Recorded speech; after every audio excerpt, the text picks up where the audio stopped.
Jaalan koo hiriyaa kan waliin dhalanne warraaqsa boonummaa kan waliin eegalle dirqam qabsoo baanee gargarii fagaanne wal arguu hin oollu yoo lubbuun jiraanne dirqam qabsoo baanee gargarii fagaanne wal arguu hin oollu yoo lubbuun jiraanne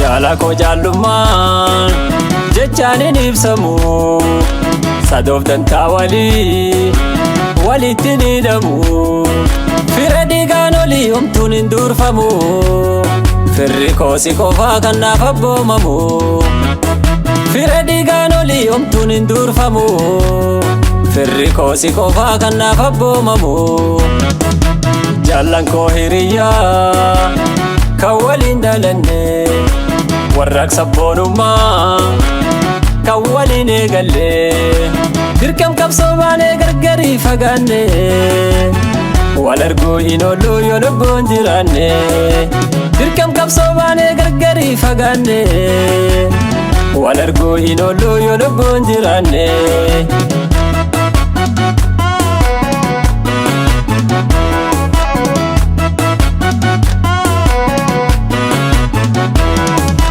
Chaya ijaarranne jalatenne marii taphanne qofalle boorsine walii dirqama bobbaane fagaannus gargarii milkiidhaan wal garraa fedhii waaqaa waliin dirqama bobbaane fagaannus gargarii milkiidhaan wal garraa fedhii waaqaa waliin jaalan koo hiriyaa kan waliin dhalanne warraaqsa boonummaa kan waliin eegalle dirqam qabsoo baanee gargarii fagaanne wal arguu hin oollu yoo lubbuun jiraanne dirqam qabsoo baanee gargarii fagaanne wal arguu hin oollu yoo lubbuun jiraanne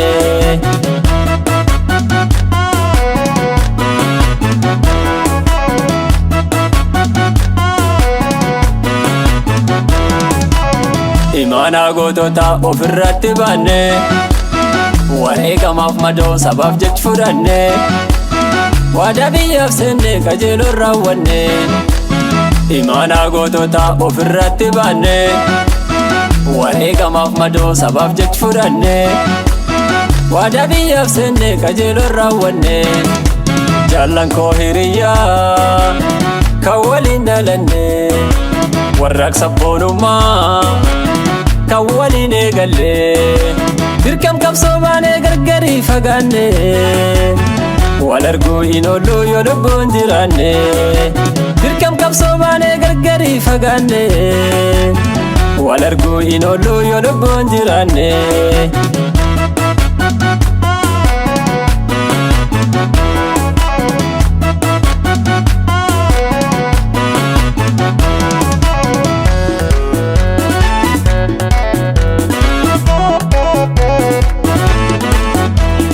Yaa kutataa koo yaa kutataa rakkoon Oromootaa siin deebii argata yaa kutataa koo yaa kutataa rakkoon Oromootaa siin deebii argata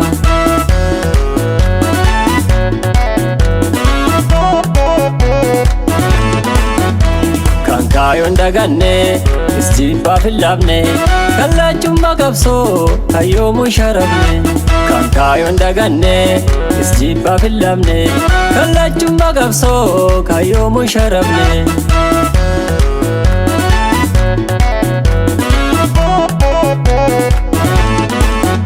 Dhaabaa koo walaabaa jarmiyaa abaahu yaallan dirree qabsoot falmaachichaan kaayoo bilisummaan baafnaa gumaa isaanii yaaloo. Dhaabaa koo walaabaa jarmiyaa abaahu yaallan dirree qabsoot falmaachichaan kaayoo bilisummaan baafnaa gumaa isaanii yaaloo. Bilisummaan baafnaa gumaa isaanii yaaloo.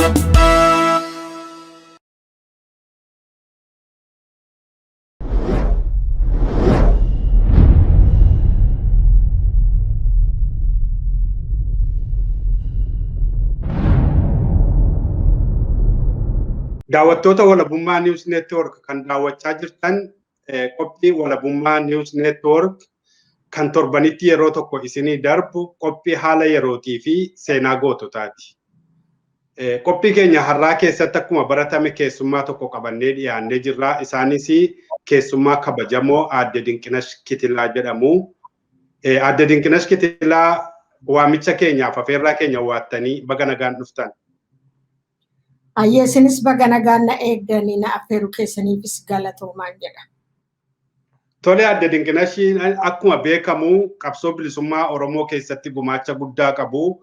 Umurii isaanii guutuu qabsoo kana keessatti dhimma garaagaraa irratti dhimma mirga dhala namaa, dhimma dubartootaa irratti dhimma qabsoo Oromoo, dhimma fincila waan garaagaraa keessatti nama hirmaachaa turanidha. Nama ol sin barsiifnu miti, nama beektanidha. Har'asi dhimma haala yerootii fi dhimma mirga dhala namaa laalchisee daguuggaa sanyii Oromoo irratti nafxanyootaa fi gosoota garaagaraatiin raawwatamaa jiru irratti marii gabaabduu goonaa itti dhiyaadhaa jenna. Tole Aadde Dinqinash mee kallattiimaan gara marii keenyaatti dabarraa. Duulammaa humna addaa Amaaraatii fi milishoota isaanii faannoo akka jedhamutti waraana Eertiraas dabalatee humna goolessituu waraana Dr. Abiy Ahmad dabalatee Oromoo irratti raawwachaa jiru kuni maal fakkaata? Maal akkamitti ilaalaa jirtu? Galatooma ani yeroo bari'uuf jedhu halkan jabaatee dukkanaan jedha Oromoof. Isaaniif immoo yeroo badumsa jala gahan yeroo ijibbaata ofiif boolla qotaa jiran waan ta'eef ani akka Oromootti eeyyee waggaa dhibbaa ol du'aa dhufneerra tokkoon du'aa dhufneerra amma immoo guutummaatti waraanaan nurratti bobba'anii isaanan ilaalanii yeroodhaaf lafa Oromoo isa qaljii kana fudhatanii nyaatanii garaa isaanii guuttatanii jiraachuuf malee boruuf warra yaadan miti jarri. Jarri sobaan ijaaramanii Itoophiyaan jedhamtu sobaan ijaaramte ammas akkuma soba isheetiin sobaadhuma diigamti. Kanumadha. Biyyi sun biyya Kuushidha. Biyya Kuushidha. Malee biyya isaanii miti. Biyya isaanii Yemenidha. Seenaa gara duubaatti yoo ilaalle. Garuu Oromoon isaan danda'ee isaan baatee kadhatanis yoo dhufan qurcaanii ciccitanis yeroo dhufan isaan danda'ee isaan baatee isaan jiraachisnaani isa gaarii ooleef hamaa deebisaarra jiru seexanaan fe'amanii adeemu hojiin isaanii hojii seexanaati toshituudha warra xonqaayidha isaanii xonqolaan immoo an seexanaati seexanaan ergamaniiti isaan oofamaa jiru seexanni immoo dhumnisaa fuudhee hallayyaatti gadi qileetti isaan naqa waliin seexanichi wajjiniin hallayyaatti namu. Kanaaf nuti jabaannee Oromoon karma hundumaayyuu jabaatee dura dhaabbachuu qaba. Hamma yoomiitti Oromoon akkas ta'ee jedhee himachaa jiraata. Hamma yoomiitti ijoolleen keenya nu jalaa dhumti. Hamma yoomiitti tokko manni irratti gubama. Hamma yoomiitti dubartiin Oromoo gudeedamti. Hamma yoomiitti qe'een Oromoo saamama. Hamma yoomitti isaan garaa isaaniin guutan. Guutuus hin danda'an. Sobduuf hiyyeessi afaanitti kennee afaan qacceen ofiisaa gara fe'ee ofiisaa iyyaa jedhu. Ofii isaanii uummata Oromoo jimlaatiin ajjeesaa otoo jiranii addunyaa kanatti immoo bahanii Oromoon nu ajjeesee jedhanii iyyu. Yeroo waa tokko nuuf qopheessani isaan dura waa takka wacaniiti isa sana nurratti hojiirra oolchu. Oromoon kana beekuu qaba. Oromoon qophaa'uu qaba. Ajandaa isaan nuu kennaniin qabanne akkas taane akkas gochuu qabna yoo ta'in ibiddicha qeesaanitti dhambobeessuu qabnu. Achitti jalqabuu qaba. Let's go there. Maaltu nu dhowwa? Hadeemnu kaaba shawaa. Hadeemnu yoo barbaachisa hadeemnu Gojjam Gondar. Walloorraa ittisnu.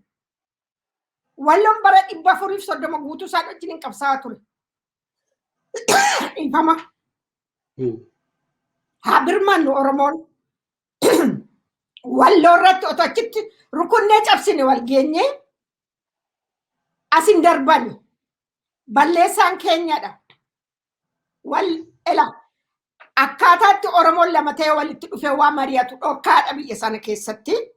Namni walitti dhufee nam beeka sana haala keessatti dhalannee guddanneedha. Oromoon lama sadi ta'ee wal cinaa dhaabbate maal haasoftu jedhaniiti isa kanii dhookiin ajjeesu. Kuni waan jiruuf Oromoon hin ijaaramne akka gaariitti. Amma garuu Oromoon kaabaa kibbaa bahaa lixaa wal quba qabaachuu qaba. Neetwoorkii uummachuu qaba underground. Dargaggeessa akka dargaggeessaatti, jaarsoliin akka jaarsoliitti, dubartoonni akka dubartiitti wal ijaaruu qabu. Eddee tokko waa takka nama tokko tuqani hundumtu akka kaannisaa itti ka'uu qaba. Tole mee adde dinqinashiitu dubbattanii amma isin lafti suni kan kuushiidha. Jarri kuni dhufaatiin isaaniiyyuu gosa warra seemiiti warra Yamanii fa'aa gara kanaatti dhufanii jettu. Isaan immoo amma aktivistooti isaanii gidduu kana lafti Wallaggaa jedhamuu fi Shawaa jedhamu kun kan Oromooti. Lafa kanarraa buqqa'uu qaba, ba'uu qaba Oromoon. Lafti kun waggaa 400 dura kan keenya jechaa jiru. Kana malees immoo Oromoon jabaatee Oromummaadhaan jabaachaa jira. Ijoolleen Oromoorraa amma dhalattu kun gadheedha. Dhimma kanattis itti yaaduu qabnaa jedhu. Maal jettu isin dhimma kanarratti? Isaan bar kaayyoon isaanii jalqabaa qabee amma dhumaatti sanyii duguggaadha yaadni isaanii.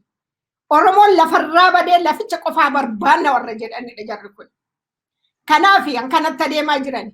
Sobni isaanii immoo durumayyuu dubbadheeraa bara. Biyyattiin sobaan ijaaramte. Amma sobichaan itti fufaa jiru, olola oofaa jiru.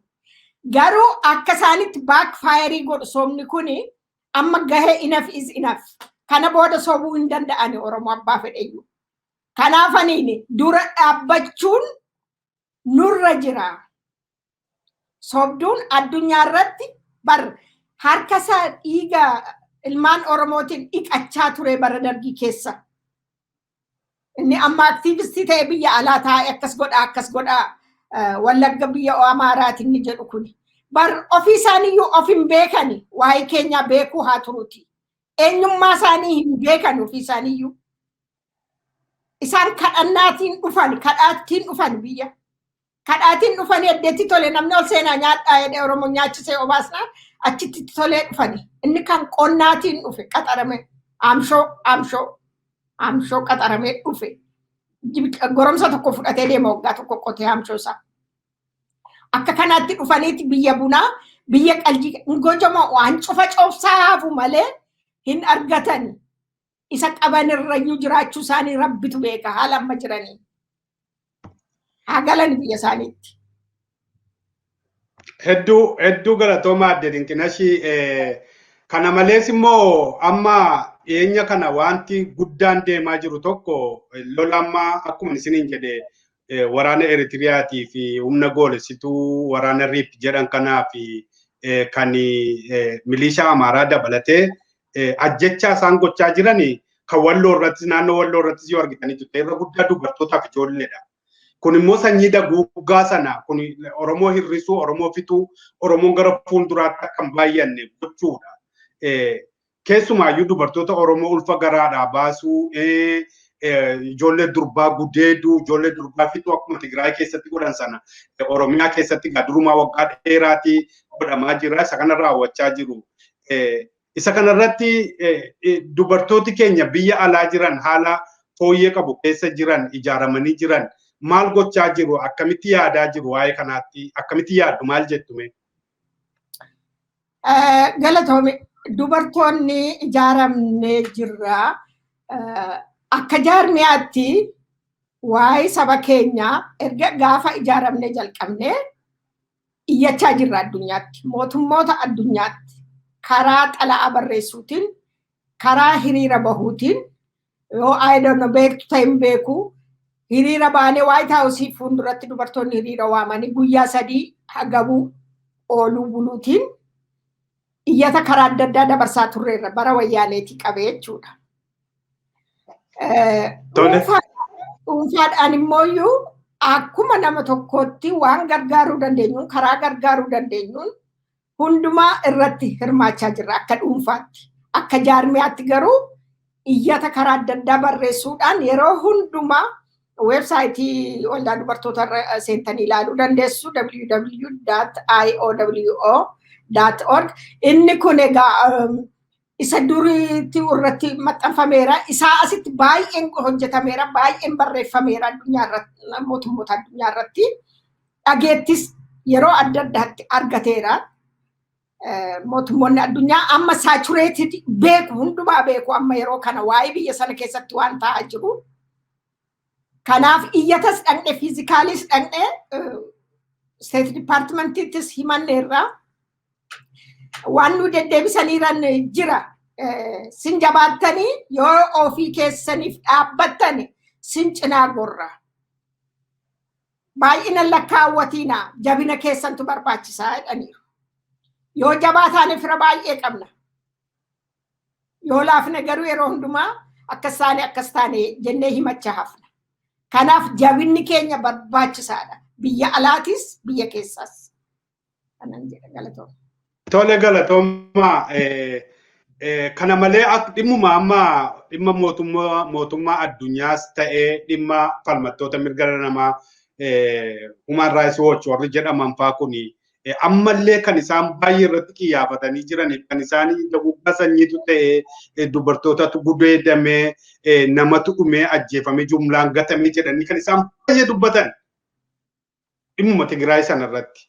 Amma immoo Tigraay irraati as darbee waraanni Tigraay lole sun hundi isaa yoo as darbee biyya Oromoo keessatti, Walloo keessatti, kunoo Wallagga keessatti, Gujii keessatti, Shawaa keessatti daguuggaa sanyii raawwachaa jira.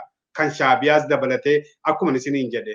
Kana arguu dhabammoo warri utuma arganii dhiisu, utuma arganii diduu akkuma isin amma jettan kana hayyaan lallattummaa qabu waan akkasii jedhanis jiru. Maaliif nammoo baay'ee wanti kunoo uummatatu dhumaa jira, sanyii daguugamaa jira. Kan Oromoo maaltu adda godha? Maaliifiti kanarratti hin xiyyeeffatan? Keessumaayyuu yoo warra Ameerikaa dhiibne warri UNHCR kun warri Human Rights Watch kun maaliifi kan kanarratti hin xiyyeeffanne? Waa tokko baruu hubachuu danda'uu qabna. Warra Tigraayiif akkamitti dafanii dhageettii qabaatanii isa jedhu kana warri Tigraay haa gabaabbatu iyyuu malee caasaa mootummaa gaggeessaa turanii neetwoorkii uummataniiru. Dippiloomaatota isaanii erganii of barsiisaniiru.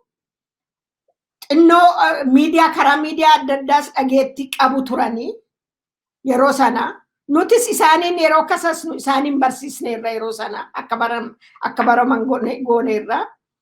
Garuu ofii keenyaaf ammayyuu waan nu hafutu jira. Inni kun egaa qindoominaan waan hojjetamuu qabudha. I hope baay'ee irratti hojjechaa jiru. Namoonni keenya biyya alaa jiranii amma gara fuulduraatti akkasitti fufa yaadu. Garuu miidiyaan jarri kaapitaalis guurratanii bahaniiru. For that matter, World Health Organization leaderiin nama Tigraayidha. Positionii kana qabu kanaan UN keessatti baay'ee influensii godha. Isa dhaga'u. Dr. Tewoodiroos Adaanoom. Isa ani dhaqee isaa fa'anii wal cinaa dhaqnee otoo dubbanne UN keessatti isatu dhagahama ana miti. Kanaaf biirokraasii keessatti of ijaarrataniiru. Biirokraasii biyya alaa keessatti yeroo gabaabaa fi yoo ta'u malee mootummaa ta'anii of argisiisaniiru. Kanaaf dhageettiin isaanii baay'ee maagnifaayidii ta'eera. Akkaataan itti isaan lolli irratti banames immoo addaadha nurraa. Oofishaalii waraanatti labsaniiti. Nuun waraana labsuu otoo hin tahin afaan isaanii qabataniitu waraana isaanii isa ergifatanis isa ganda biraa jirus hannurratti bobbaafasanii akkuma jiruttidha. Oofishaalii Oromiyaa irratti waraana labsineerra jedhanii miti. Maaliifi gara weestii waraanni adda bilisummaa Oromoo waan jiruuf woboon waan jiruuf maqaa woboo dha'u ta'a. Gaafa sanaan deemu ta'a. Garuu kaayyoon isaanii inni dhumaa keessumaa warri seem kuni sanyii duguuggaa isa dur kaayyeeffatanii bobba'anii fiixaan baafachuuf waan ta'eef jaartii ijoollee dubartii otoo hin jedhiin inni dhiirri akka kolaasamu dubartiin akka hin deenye gadameessa isheetti waan adda addaa naqu jaartiin akka ijoolleen gorsine ajjeesuu hidhuu mana hidhaa gashuu kun sagantaa isaanii godhatanii waan bobba'anii fi isa kana itti fufuuf dhama'aa jiru fiixaan hin ba'uufi garuu. Hedduu galatoomaa adda dinqinashi jechuma amma jettan irratti waan tokko kaasuu barbaada. Yeroo baay'ee Oromoon waan kana ilaalaa jira natti hin fakkaatu yoo danda'ame kamitti akka barsiifamu naan galu. Oromoo kana biyya keessattis bifa maaninni qaruuxummaadhaan waan garaagaraadhaan makiinaadhaan galagashuudhaan namoota gurguddaa waan akka jettanii kana gochuudhaan immoo adda addaa waraanuudhaan namoota mana hidhaa hidhamanii mana hidhaa keessatti immoo garaagaraa yeroodhaan qalbiidhaan ajjeesu waraanuudhaan biyya alaa kana keessatti illee namoota ciccimaa ta'anii karaa maadhee isaaniitiin waa tokko goggochuudhaan hedduu gargaaramaa jiru jedhani. Amma biyya keessatti namoonni jajjaboorroo ajjeefamaa jiran waa ta'aa jiran kun waan garaagaraan ta'aa jiru jedhani. Uummata keenya akkamitti barsiisuu dandeenya? Akkamitti kana Oromoo waan kana hojjechaa jiru? Sanyii gubbaan immoo rasaasumaan qiyyaafatanii rukutuu qofa miti. Wannoo garaagaraatiin maaninni beekumsa garaagaraatiin godhu. Tooftaa garaagaraatiin dhimma ba'aniitu Oromoo fitu. Mana qorichaa fa'aa keessatti gaafa dhukkufatee seenochi keessatti fakkeenyaaf akka eebbaa Maatiyoos fa'aa Keeniyaatti dhageessan yoo ta'e inni dhukkufatee akka tasaa mana qorichaa seenee karaa maadhi isaanii lilmoodhaan ajjeesan waan akkasii kana godhu kan akkamitti jalaa bahuu dandeenya akkamitti uummata keenya barsiisuu dandeenya jettu adda dinqinash. Jechi tokko jira jaldeettiif jaldeettiin mataa waliin jirti dadheettiif dabeettiin maal walirra jirti jedha. Dadhumsa keessaa of baasuu qabna. Nama isa tokkorraa arginee boru nurratti sini tahaa jennee barachuu qabna malee nurra amma ga'utti eeguu hin qabnu. Isa kana isaan karaa adda addaati sanyii duguuggaa irratti hojjechaa jiranii. Yeroo darbe dhageessaniitu ta'e hin beeku gara waggaa lama akkas ta'anatti fakkaata. Aktivistii isaanii tokko biyya kanaa waan inni jedhe miidiyaa irratti dubbate. Dubartoonni Amaaraa abbaan manoota keessanii Oromoo ta'e summii kennaatii fixaa. Yoo kanaa achi siniin fidna, siniin ajjeesna. Dubartoonni Amaaraa Oromootti heerumtanii jirtan abbaa manoota keessaniif summii kennaatii ajjeesa. Jedhanii warra labsanii dhaabara. Saadistiidhaan barra. Argite miti akkatti baajaajirra buusanii akkatti reebanii ajjeesanii kun saabajjiidha seexanaa barra. Jarri seexanatu poseesii isaan godhe ittiin dhimma bahaa jira. Ajjeesuuf qaluuf warra bahanidha jarri kun. Kanaaf Oromoon karuma adda addaa uf eeggannoo gochuu qabaa. Kanaaf wal ijaaruu qaba neetwoorkii qabaachuu qaba isa tokkorra waan gahe inni baharra gahu inni lixaa hin beeku ta'a. leetti immoo dhagaha ta'a. Garuu oto neetwoorkii qabaatanii bahaa lixatti kaabaa kibbatti neetwoorkii oto qabaatanii dafanii nam tokkorra maaltu ga'eessa jedhu dafanii walii dabarsuu dafanii hundumtuu qophaa'u. Kana hundumaarra immoo fallisaa maal seetanii amma ani dhiifa manaa godhi. Yerootti nagosheetii jara wajjiniin goonu miti yerootti jara wajjiniin jiraanne yaannu miti. Ollaa taane illee waliin jiraachuu hin dandeenyu. Live alone waliin wal keessa jiraachuu biyya tokko keessa mana tokko keessa waliin jiraachuu haa turuuti.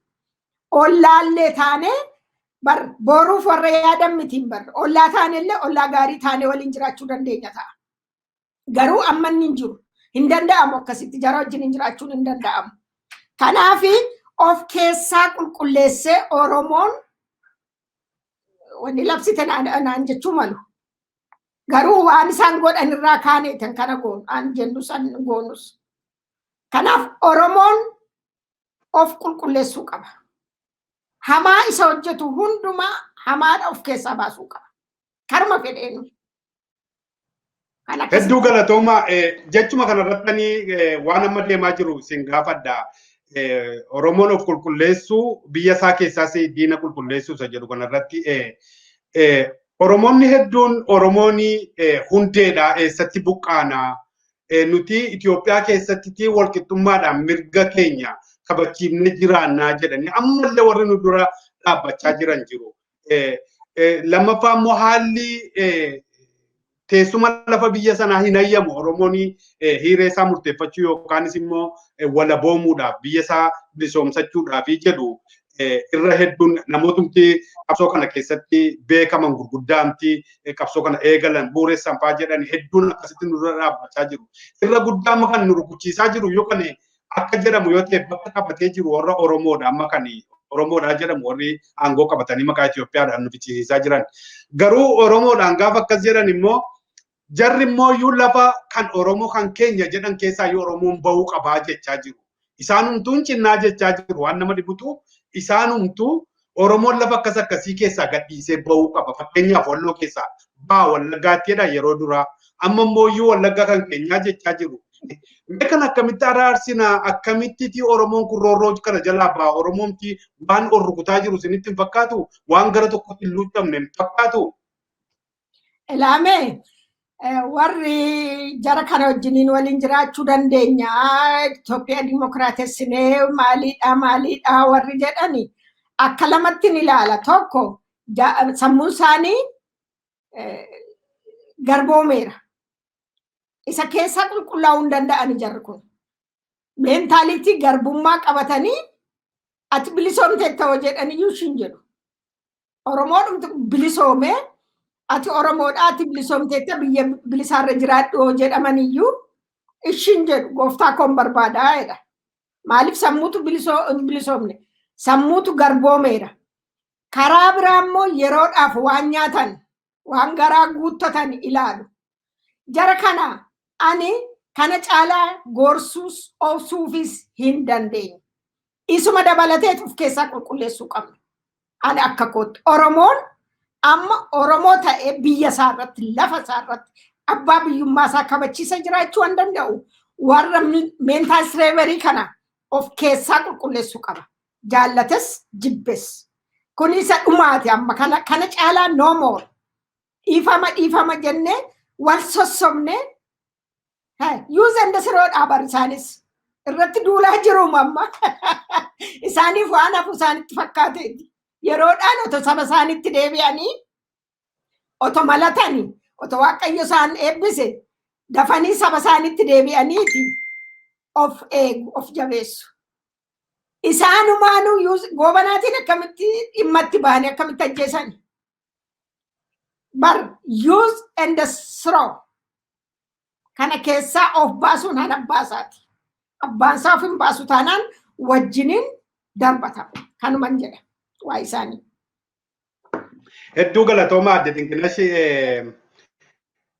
yaada bal'aadhaa dhugaa dubbachuudhaa fi roorroon amma Oromoon ragaa jiru kun kan yerootti Oromoon waa'ee tokkummaa dubbatu miti. Yerootti Oromoon wal ta'ee roorroo kana jalaatti of baasuudha malee yerootti jarrumtiyyuu isin hin barbaannu yeroo jedhaa jiranitti isin barbaanna jedhanii daguggaa sanyii biyya Oromoo irratti raawwachaa jira. Daguggaan sanyii kun immoo kan waggaa 150 deemeedha. Lola hamaadha. Kana jalaatti bahuudhaaf egaa Rabbi nu haa gargaaru. Amma ijaarsi Oromoo biyya alaa kun meesa kan biyya keessaan dhiisna. Oromoo biyya alaa kun hundi isaayyuu ol simatee tokko ta'ee jabaatee diina amma irratti bobba'ee daguggaa sanyii godhaa jiru kana irratti xiyyeeffatee hin jiru. Ijaarsi Oromoo tokkoomaa miti, jabaa miti. Ammayyuu kan ijaaramee tokkoomee horii guddaa baasee maallaqa guddaa baasee halkanii guyyaa hojjetee olaantummaa barbaadaa jiru warra Amaaraati. Yeroo darbe Oromoon waggaa 20 baay'inni Tigireen waggaa 27 Oromoo akkatti bushan argitaniittu waan hedduu sila dubbannee keessa dabarre lola isa qawweetiif isa mana hidhaa isa ajjeesuu qofa otoo hin taane lola dubartoota leenjisanii dubartoota dhukkuba qaban leenjisanii Oromoota erganii fichisiisuu Oromoo lafa saarraati akka biraatti lafarraa fudhatanii godaansisuu iyyoomsuu baqachiisuu galaana irratti akka dhumu gochuu waan garaagaraa godhanii darbaniiru. Amma immoo warri Amaaraa ammas immoo darabeetti dhufuudhaafi akkas ta'aa jiru. Oromoon immoo tokkummaan isaa jabaa miti. Keessaayyuu gara tokkummaatti dhufuudhaaf yeroo baay'ee dubartootatu wannoo qabaa jedhu dubartootatu mala qabaa. Oromoo kan maaninni nama gar tokkotti fiduudhaaf nama walitti araarsuudhaaf dubartootatu mala qabaa jedhu. Isin akka dubartootaatti maal gochuutu isinirra jira? Maal yaaddu waa'ee Oromoon tokkummaa isaa jabeeffachuu dadhabe kana? Tokkummaa yeroo jennu tokkummaa kaayyooti. Tokkummaa kaayyoo yoo qabaannedha han tokko taanu. Namni immoo akkuma sila sitti dhuunfaa isaatiin fedha mataa isaa qaba. Kanaaf inni garaatiin buluu barbaadus garaa isaa caashifata. Inni shumata argachuu barbaadus shumata caashifata. Inni biyya alaa kunis isarraa adda miti. Maaliif karaa adda addaa hidhata qabu. Baay'een isaanii haati warraa isaanii jaradha. Karaa biraa immoo aangoof bololuun jira. Sammuu garbummaati kun hundumtuu. Oromoon silaa otoo akka jara biirokiraasii keessa tureera ta'ee otoo jabina bareera ta'ee tokkummaan maal akka ta'e isaaf gala. Amma tokko yoo hojjetu isa tokko irratti hinaafeeti dura dhaabbata. Anatu ta'uu qaba. Abaluun immaanuu nan beeka mitiire. Yesuusiin akkas godhaniiru warri Yihudaa. Maal kun immoo ilma Yoosef isa nuti beeknu miti maal ta'e tarraan sin gaggeessa jedhaniiru. Kanaaf tokkummaa nama hundarraa eeguu hin dandeenyu. Saba baay'ee keessaa tokkummaa akka barbaannutti hundeessuu hin dandeenyu. Isa kaayyoo Oromootti amanu ani Oromoodha. Miidhaan Oromoo miidhaa kooti. Duuti ijoollee Oromoo du'a ijoollee kooti. Rakkinni biyya sanaa furamuu qaba. Oromoon tasgabbaa'ee biyya isaa irratti nagaatti jiraachuu qaba jedhanii warri of kennanii hojjetan biyya alaatis hojjechaa jiru. Warri immoo asiifachi jedhanii takka gandaan takka siyaasaan Oromummaa dhiisanii takka amantiidhaan oliif gadi boocaa jiranii ashkarummaa keessaan baane ammayyuu jedhee yaada. Meentaalii garbaadha ammayyuu. Kanaaf Oromoo ta'ee namni akka Oromootti yaade waan Oromoof ta'u hojjechuu hin dandeenye wajjin tokkummaa uumuun hin danda'amu ekspeektis hin goonu. Akka kanaatti yaanneeti isa hojjetu wajjiniin hojjechuudha. Kanan jedhani. Tole hedduu galatoomaa daawwattoota walabummaa News Network kan daawwachaa jirtan qophii haala yerootii fi seenaa gootota Oromoo kan torbanitti isinii darbuudha. Kan wajjin mari'achaa jirru Aadde Dinqinash Kitilaa kan waliin mari'achaa jiru immoo ani Gammachiis Naadooti. Sagantaan keenyatti fufaa nu hordofaa jenna. Tole Aadde Dinqinash amma haala ammaa walloo irratti deemaa jiru daguuggaa ammaa walloo irratti deemaa jiru irratti warri naftanyaan waan tokko jedhu. Warri naftanyaa kan jechaa jiran Abaa'oo Shaneetu achi keessa jira. Abaa'oo Shanee immoo kan deeggaru mootummaa Abiyyiiti. Mootummaa Abiyyiitu meeshaa kennaa fi isaantu deeggara jedhu. Warri mootummaa Abiyyi immoo isaan iyyuudha waraana kana hundumaa bobbaasee kan sanyii daguuggaa gochaa jiru. Mee afaan faajjii kana Oromoon akkamitti adda baafachuu qaba? Warri Amaaraa kana jedhu, warri kun immoo isaanii wajjin kana jedhu, mee maaltu yaadamuu qaba dhimma kana irratti? Jarri han jedhani Abiyyi akkan isaanii ta'e beeku. Akka Oromoon taane beeku. Akka Oromoo ajjeesaa jirus beeku. Oromoo irratti waraana duushisee akka ajjeesaa jirus beeku. Garuu aangoo akka bara Minilik unutu dhuunfachuu qaba akka bara Haile Sillaasee bara akkas jechaa jiru warri aktivistoonni biyya alaa jiran kun akka duriitti deebisuu qabna.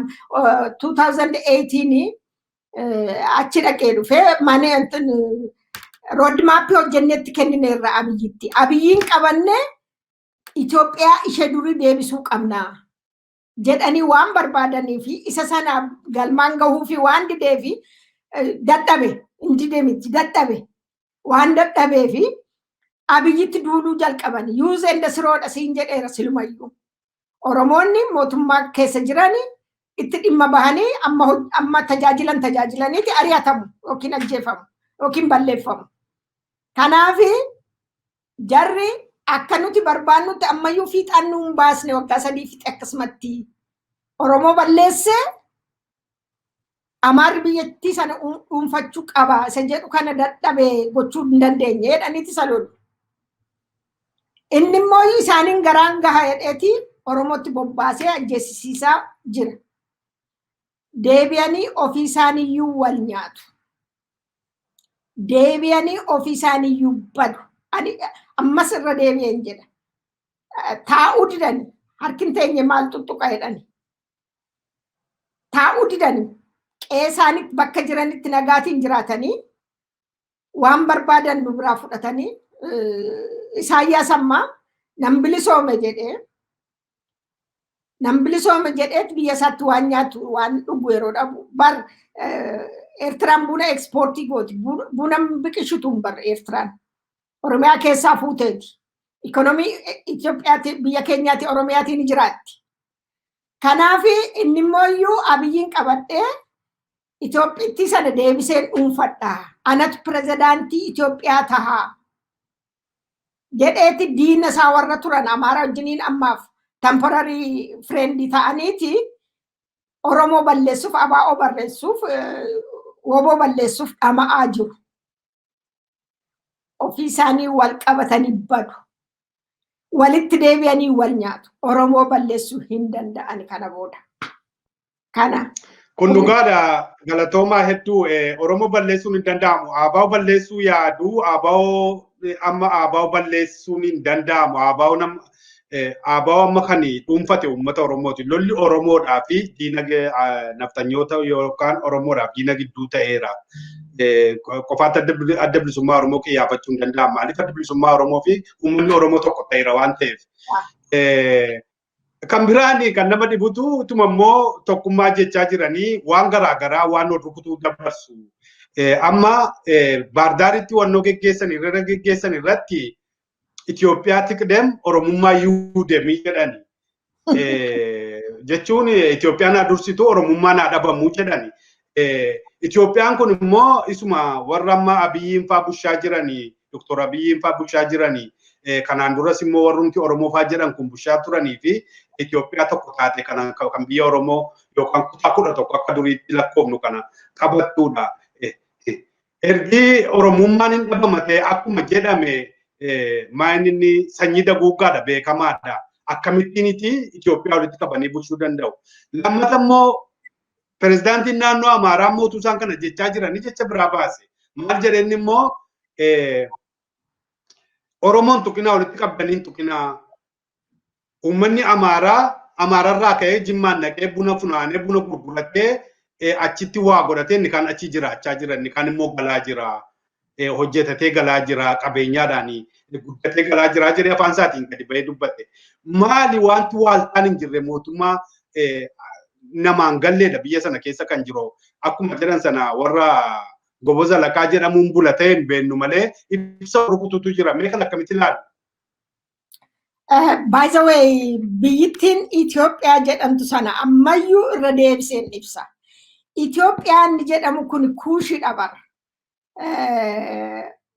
Macaafa qulqulluu keessatti yoo ilaalte bakka kuush jedhu sana hundumaa Itoophiyaa jedhaniitu jijjiiranii afaan isaaniitti.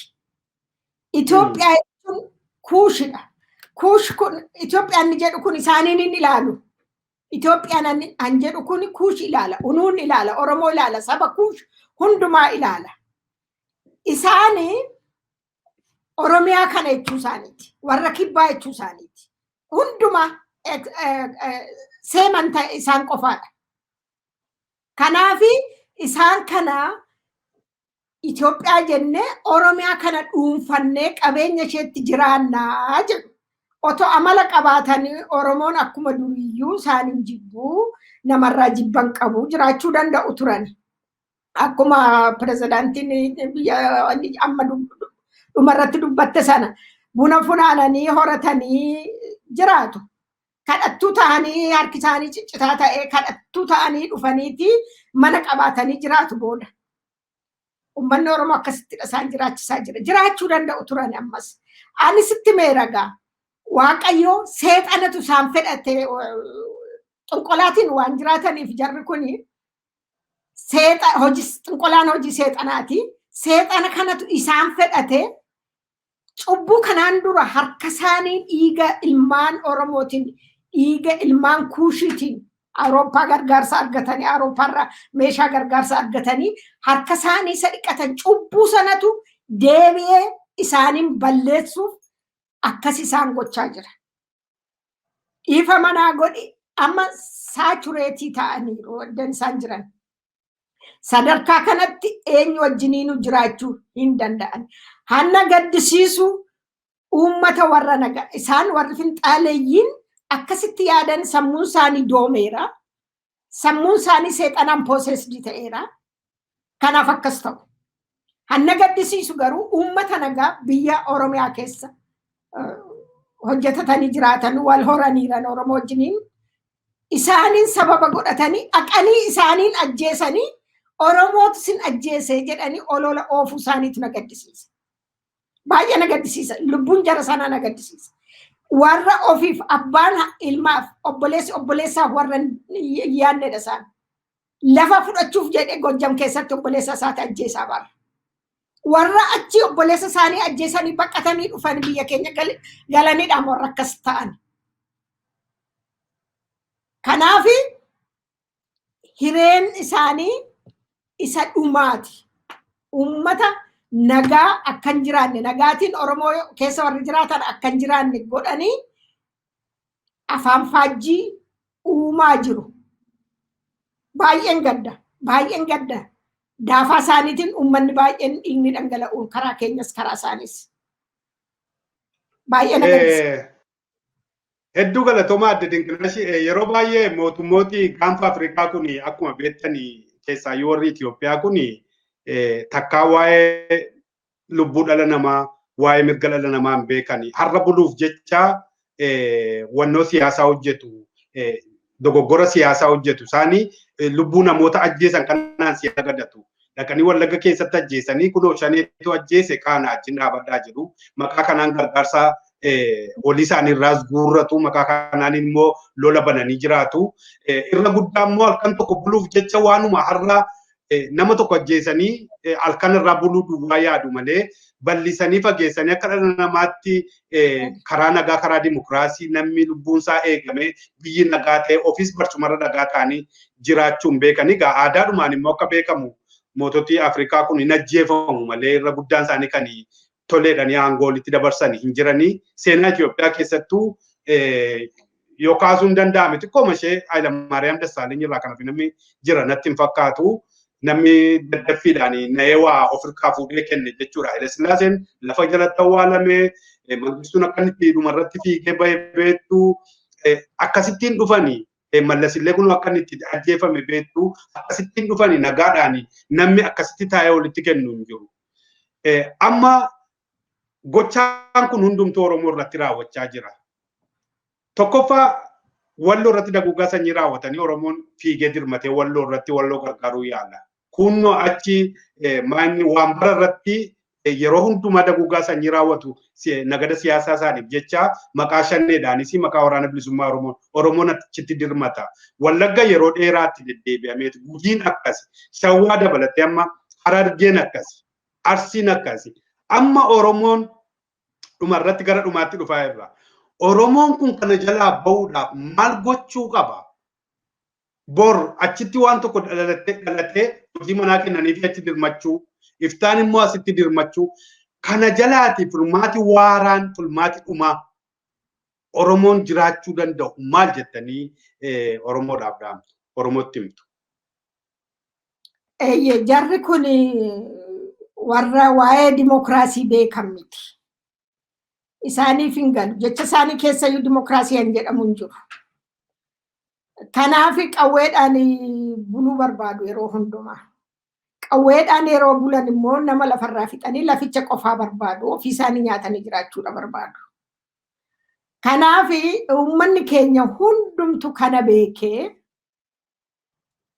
haala kamiiniyyuu akka kanaan duraa aangootti akka wal jijjiiran akka hin gooneedhaan barbaachisu.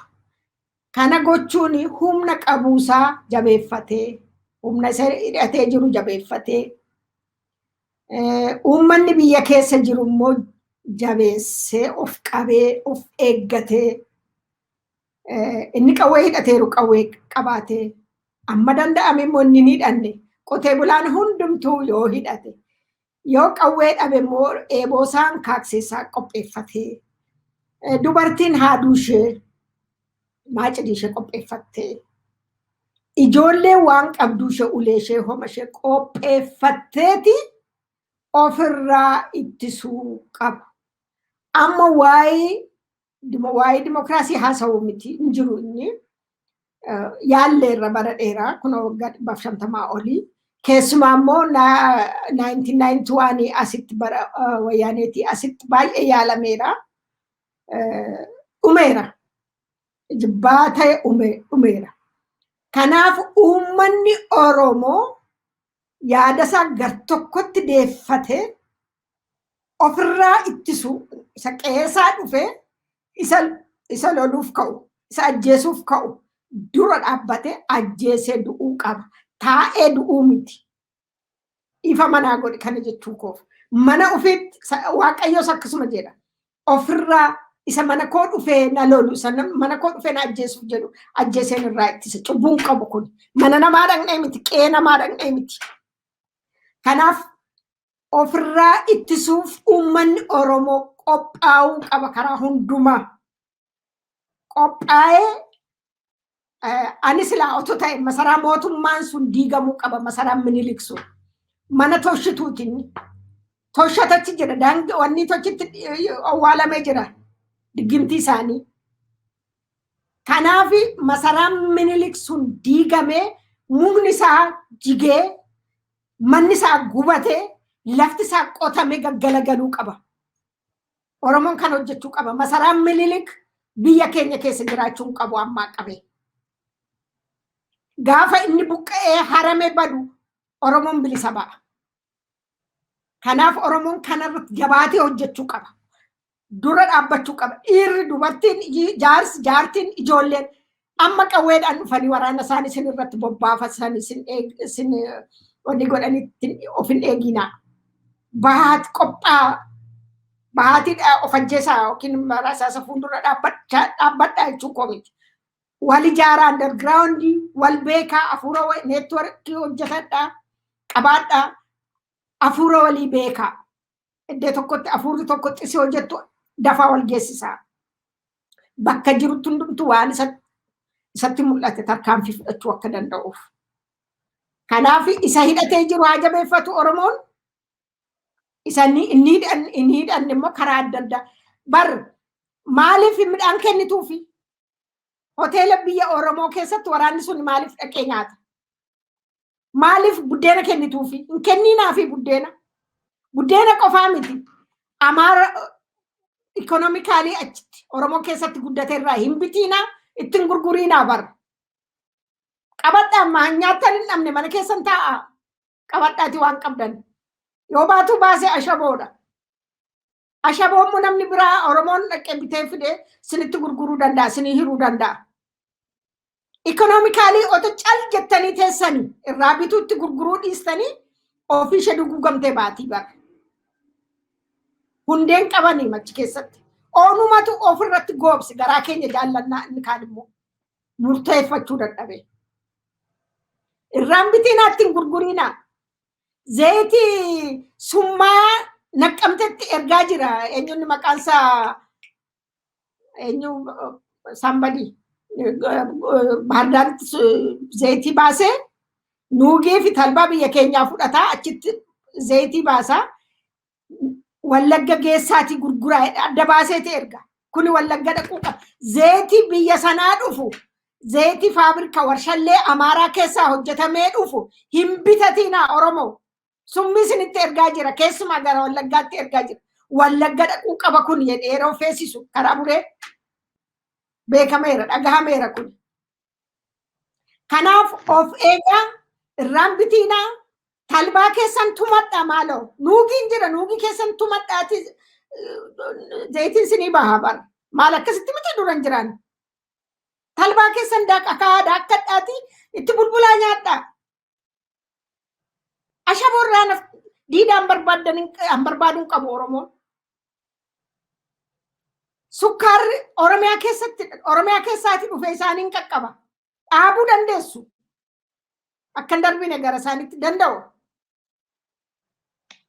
Hedduu galatoomaa adde Dinqinashii dhugaa dubbachuudhaaf isa sila jenne keessatti ilaalama kun isa tooftaa garaagaraadhaan Oromoo fixanii zayitii summaa gara Wallaggaatti erguu yookaan gara biyya Oromootti erguudhaan irratti xiyyeeffatanii waa godhan ittiin Oromoo fixaa jiranidha. Zayitii kanas Oromoon sangootaanitti durbaasa isa tokkota waan ta'eef sangootaanitti zayitii cuunfee baasa. Ammayyuu naannoon garaagaraa akkasittiin jiraatu. Amma biyya Sudaan fa'aa keessatti karaan itti godhanii jiraatu. Oromoon baay'ee of eeggachuu qaba. Kan biraan kan isin dubbattanii Oromiyaan abbaa biyyummaa ishee mirkaneeffachuu qabdi. Gaafa sana galmi Minilik deegamuu qaba. Galmi Minilik immoo galma Oromoo ta'ee ijaaramuu qaba. Lafti isaa badee kan Oromoo fakkaatu kan gadaa sirna Oromoo fakkaatu ijaaramuu qabaa jettanii. Kan biraan immoo Oromoon ol ijaaruu qaba. Humna ijaaramee jiru qawwee qabu jabeeffachuu qaba. Cichee jabaatee iccitiidhaan ol ijaaree mormachuu qaba.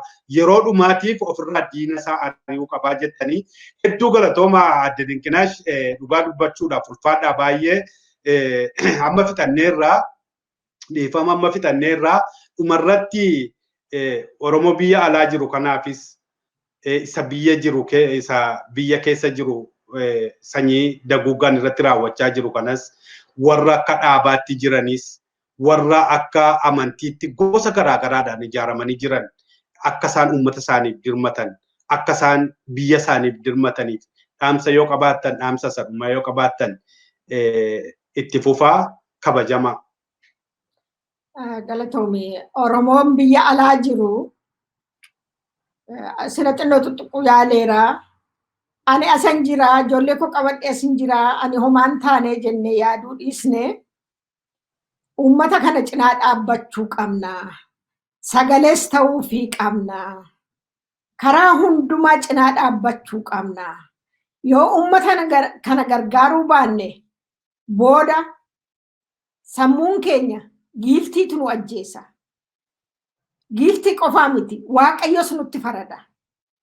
Maal gootanii namni rakkatee yeroo jiru uummanni keessa rakkatee yeroo jiru maal gootaniifi sagaleen Waaqayyo akkas jedha warra rakkatan gargaaraa cinaa dhaabbadhaadha jedha malee cal jettaniin ilaalinaa cal jedhaatii ilaalaa hin jedhu. Ani calluma warri karaa amantiis jirani akka naman dhageenyetti akka naman beeknetti yoo callumadhanii ilaaluu itti fufani hunda miti bakka tokko tokkotti yoo itti fufani nama miti waaqayyo isaanitti farada. Maaliif cal jechuu jechuun balleessaa godhamu sanarratti hirmaachuu jechuudha naaf. Mormanii dhaabbachuu qaba. Hammeenya hojjetamu hundumaa mormanii dhaabbachuu qabu. Kanaaf mee hundumti keenya akka Oromootti warri Oromoo taane hundumti. Oromoo ta'uu qofa miti bar nama ta'uu dhumti gahaadha. Nama ta'uu dhumti nama garmalee damni irratti gaggeeffamu calmannee yoo ilaalle namni abbaan fedhayyuu namni namadha. Namummaa ta'eeti uumame. Kanaaf nama ta'uun gahaadha.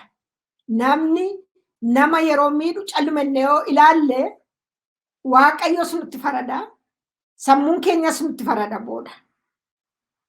Kanaaf cinaa haa dhaabbannu karaa barbaachisaa ta'een hundumaa haa gargaarru warra biyya alaa jiruu fi nuti nagaatiin jiraannee irra yoo teenye hirriba nu haa dhowwu.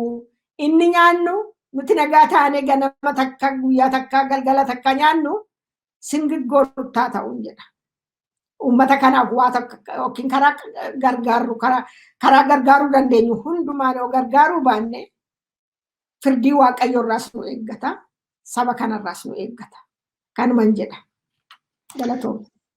Tole daawwattoota walabummaa News Network kan daawwachaa jirtan qophii keenya haala yerootii fi seenaa goototaa irratti ulfaattuuf kabajamtuu Aadde Dinqinash Kitilaa waliin marii gooneedha. Marii keenya har'aa asuma irratti xumurannaa Aadde Dinqinash afeerraa walabummaa News Network kabajanii yeroo keessan mi'ooftuu kana wareegdaniin wajjiniin marii kana geggeessuu keessanii fi maqaa uummata Oromootiin galanni keessan bilisummaa ta'uun jedha. Ulfaadhaa. Sinis galatoomaa fayyaataa jiraadhaa. Ulfaadhaa nagaadhaan yeroo gaarii qabaadhaa. Nagaan.